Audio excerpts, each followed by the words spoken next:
sa simbahan mo, gusto na lang yayungan na lang kita. Gusto na to nga kung unsa atong donasyon kinahanglan na ay marka donated by Pastor Wendell Serrano. Dati sa idolatry, mga kaigsonan. Makapausap sa atong personalidad. Makapausap sa atong social life, mga kaigsonan. Makapausap sa atong identity. Ugon niya, mawala ang atong pagka-genuine nga pagkatao.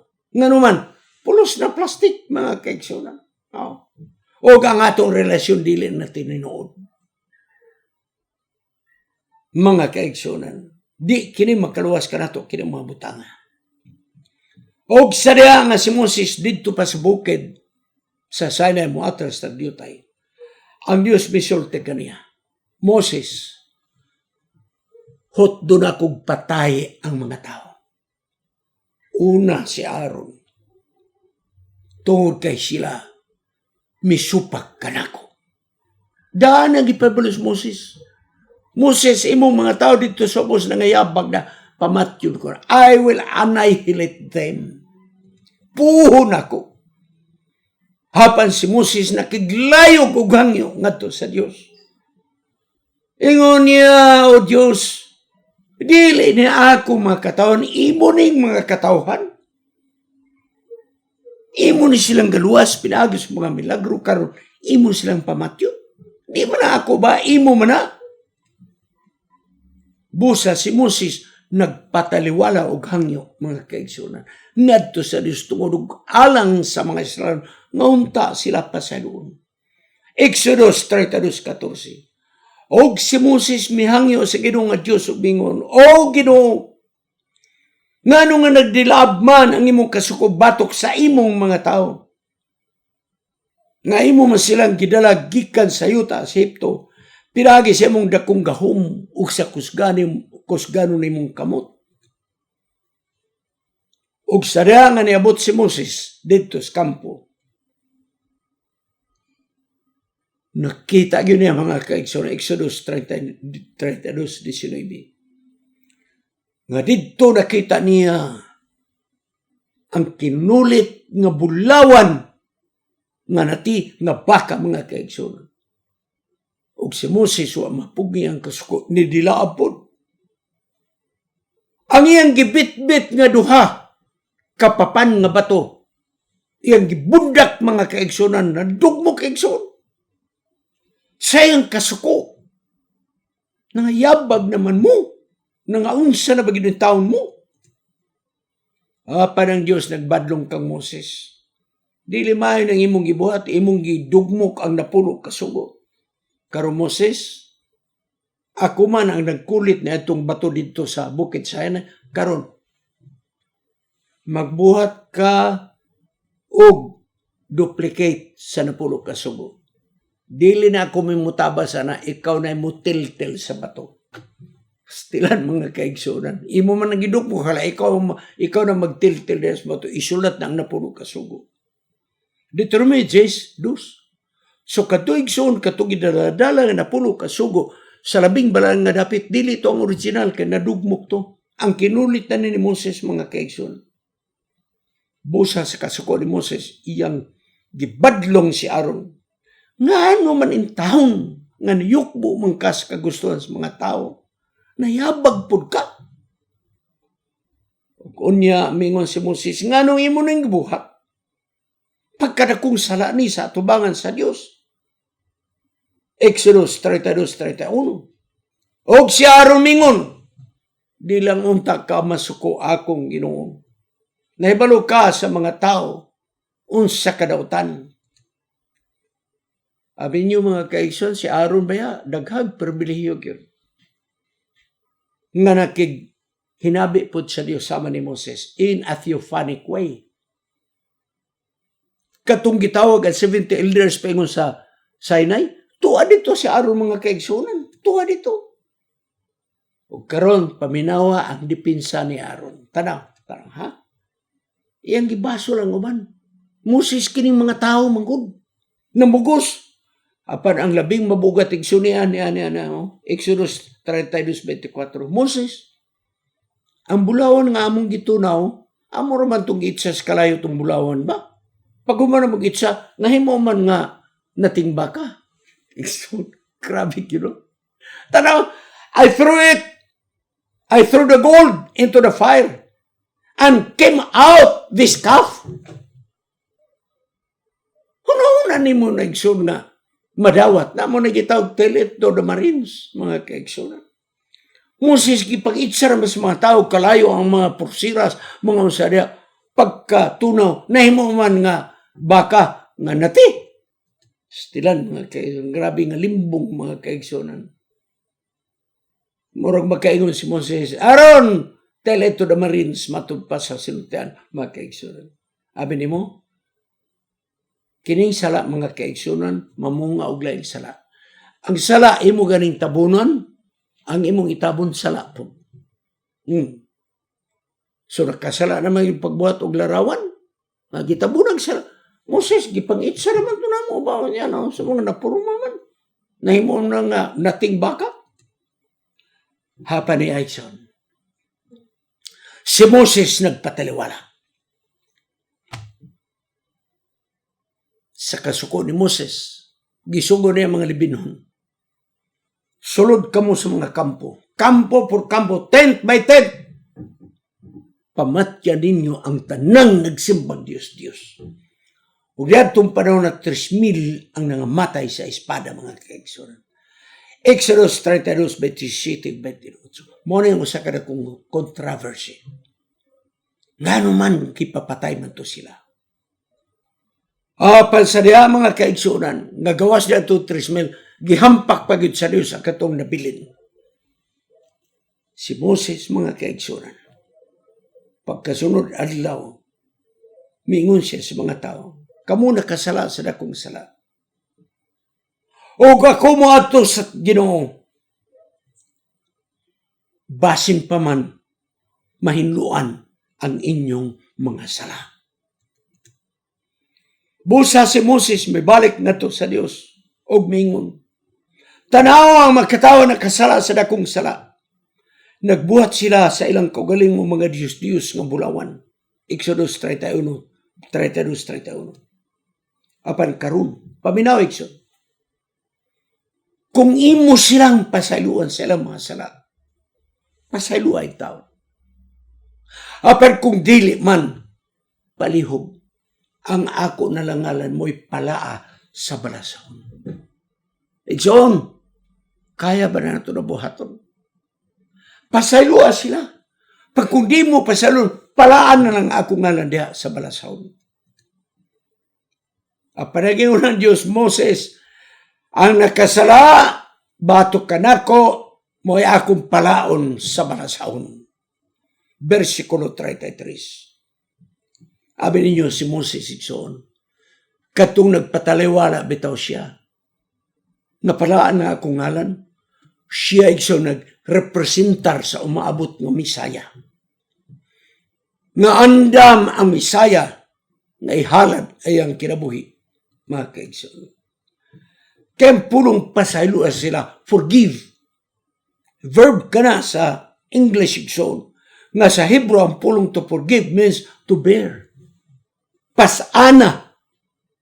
Pasaylo sila, palihog. Pasana ang ilang mga sala. Si Moses, andam nga mupasan sa sala sa mga katawhan. Sama kang Ginusos. Nga mo may pasan sa sala sa mga tao dito sa Kalbaryo sa cross. Busa si Moses nagpataliwala. Ang iyang pagpataliwala nga naghangyo sa Dios. Mo kini hulagway nga adunay Misaya nga umabot. Ug unya kumusaka na sa langit, siya dito magpataliwala sa sanktuaryo. Igsoon gi-visualize na daan ang pagpataliwala ni Moses. Nga si Jesus, someday, kung manawag siya din yung taog mamatay, inigsaka niya sa langit, siya usab magpataliwala dito sa sanktuaryo sa langit. Si Jesus lamang mo'y makapasaylo sa sala. Og si Moses, iyang introduce ang plano sa kaluwasan nga sayon masabtan sa mga Hudyo.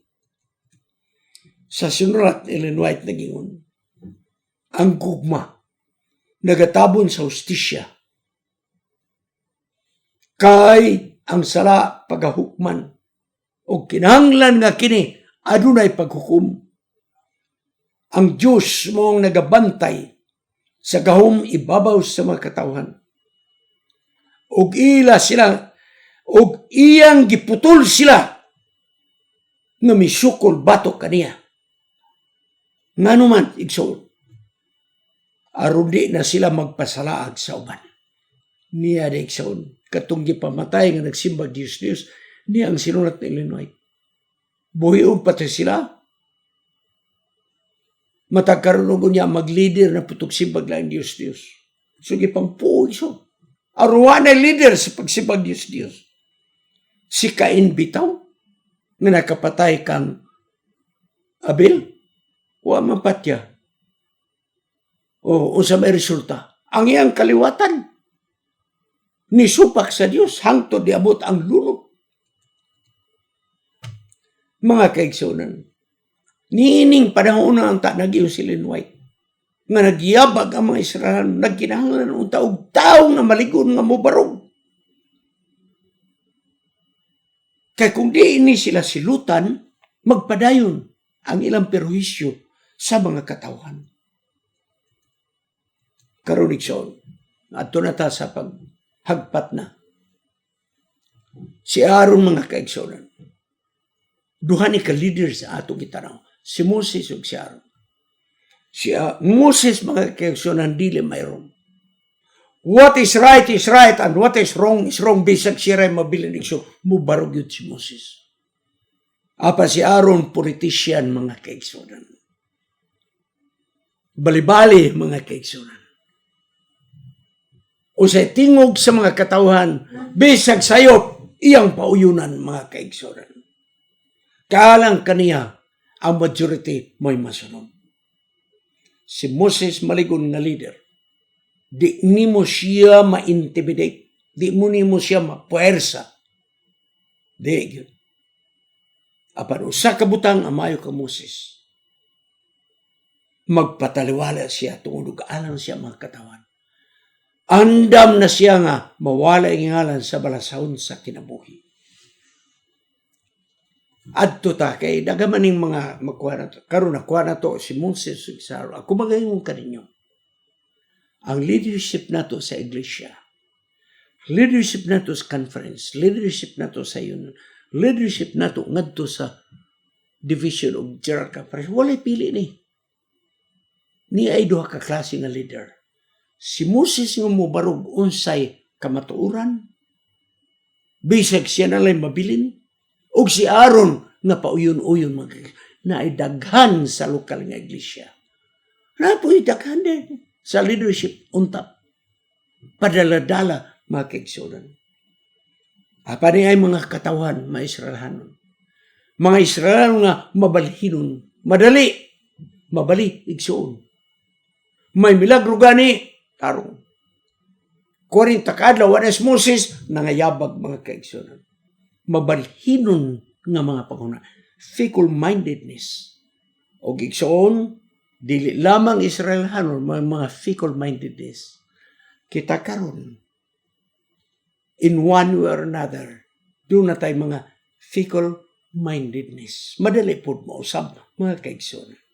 So karon mo ato tag practical application. Abi ni igsoon sa atong leksyon. Diya agyo ko natandog kang Moses nga nihangyo sa Dios. Kana ba paghangyo niya? O Diyos, ang mga tao, nakasalagid batok kanimo. Dakong sala. Nagbuhat sila sa ilang kaguling mga Diyos nga bulawan. Nakasala sila. Pasaylua sila. O Diyos, sa ilang dakong sala. Apang kung di mangyud ka makapasalo, please, naghangyo pa yun, please, palaan na lang ako ngalan sa balasahon. Abi ni mo igsoon ka na. Personally, natandog yun ko. Grabe, igsoon. Gisa na magkadana. Kung di ka makapasaylo ni Israel, ang ako na nangalan, palaan na lang. aron maangin pud ko sa mga Israel, mga matay pud ming tanan. Di na ko matugkad ang commitment na Moses sa ministry. Mga kaubanan ko sa buhat, akong balikon. Di na ko matugkad ang commitment ni Moses sa ministry, mga kaigsunan. Aduna ba kita'y kasing-kasing sama na? Kita nga mga workers sama ni Moses. Nabatay commitment ng niya na. Makigunong ta alang sa kaluwasan sa mga katawhan sa Diyos. Mga leaders sa iglesia nga lokal. Nababoy gitawag og malasakit sa inyong isig katawhan. Ako mga tagan mga kaigsonan, kini, tinuod yun yung hitabo. Nasulti ko na pero dugay na itong mga panahon. Nalimtan na ninyo na, pero ako ning balay kong pagsulti. May atong usa kaigsoon, ato ning nganlan, kay maayo man po. Church elder siya at the same time, presidente sa fellowship. Hindi pa hula na yung taon to. Si Brother Dimyar sa Kabakan Seventh-day Adventist Church. Namatay siya batanong patong kay dunay balatian. So, dili pa, siguro mga 40s pa to siya. O ako ang gidapit nga maghatag og mensahe sa lubong. Dito simbahan sa Kabakan Church. Naguna ang naghatag mga tribute. Hala, gipangbasa og kinsa matag tribute. Hala, siyempre tribute gani pulos man ginamayo, magilibak igsoon. Mayo. Nainidool na ako. Kaya wa pa man ko makasulod dito sa pulpito. Nainidool ako. Babae. So. Yano nga babae. Mailan man na to. Karabang mag-iong nga nagkugyano sa ato pa. Simple o mailan na to nga muragway kabtangan igsoon. Sinsilyo nga pamistik. Wala yun siya tagihigayon nga muhatag og tribute. Ha? Tanawan ninyo siya na? So, ang ipahatag, mao naman yun, ipahatag tribute katong ilado po ng mga tao. Katong mga bulingit, dito maghatag tribute, yun ay problema yun lagi nato. Kaya pamili bito tag tao. So, nihatag tribute, mga tigulang sa iglesia, kaubanan sa negosyo, ubang pa. Na babae nga may doon ako. Wala yun siya tagi kayo mahatag tribute. May doon ako. Pastor, pwede ba sa di pa kamusulti ka nang di yun ako mapugnan? Gusto po kumuhatag o tribute kang Brother Dimyar. Ako nakita nga sincero. Gahilak-hilak mga kaigsoon. Balibara mo na. Sige kung paghulat lang di ha. Kaya kung ako nang bahin mo tindog ko, tawagon ka na ako. Ganun naman ako iso. Tindog ko. Sa dili pa ko igsumuhatag sa minsay gikan sa pulong sa Dios. Nayo sa nato kay igsoon nga naghangyo. Nga muhatag sig tribute. Star dali. Balong igsoon paminaw yung tribute. Gahila. Igsoon ang among balay barangay sa Carbin, Cotabato. May mga kagubot sa among dapit. Kaya mo ito at the height sa mga rebellion, mga kaigsoon.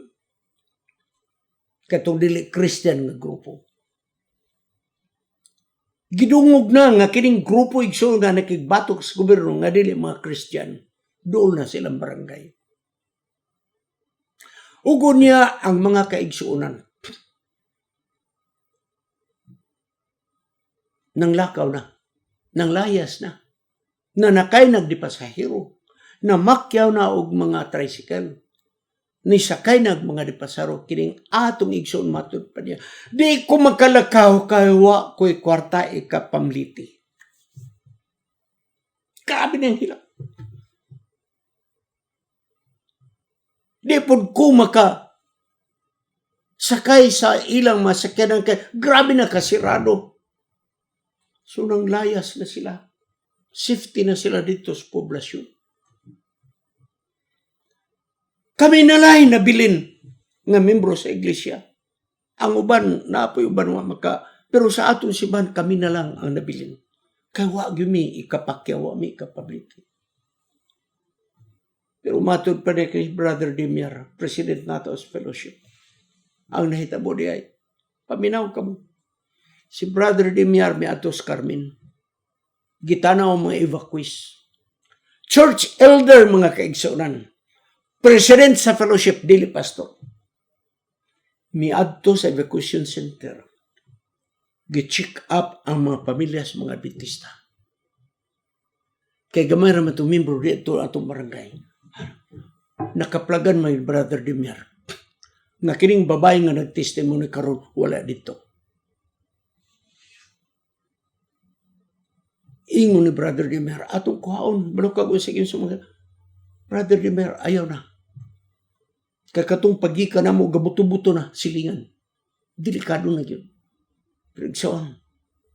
Muna ako gidalakan ninyo. Dili siya pastor. Church elder o presidente sa fellowship. Nisakay sa iyang sakyanan. Padagan pa yung atos barangay mga kaigsunan. Nga naanay daghang buto-buto sa kaaway. Gipangita niya kini nagtestimony nga babae. Hinya kalit lang inabot si Brother Demiar dalang sakyanan. Sige na stay, dala. Nagingon siya, di na ako malimtan mo ni voluntaryo gid ko. Kay mubuto akong dughan nga ilubong siya nga di ko makapasalamat. Igsoon. Taliwala sa pagbuto-buto sa mga silingan ng mga dapit, si Brother Demiar iyang gihalad niya kanamo pagluwas lang kanamo. Di yun ako di malimtan. Soon alang kanako. Brother Demiar was a modern Moses who was willing to die sa pagluwas sa mga membro sa iglesia.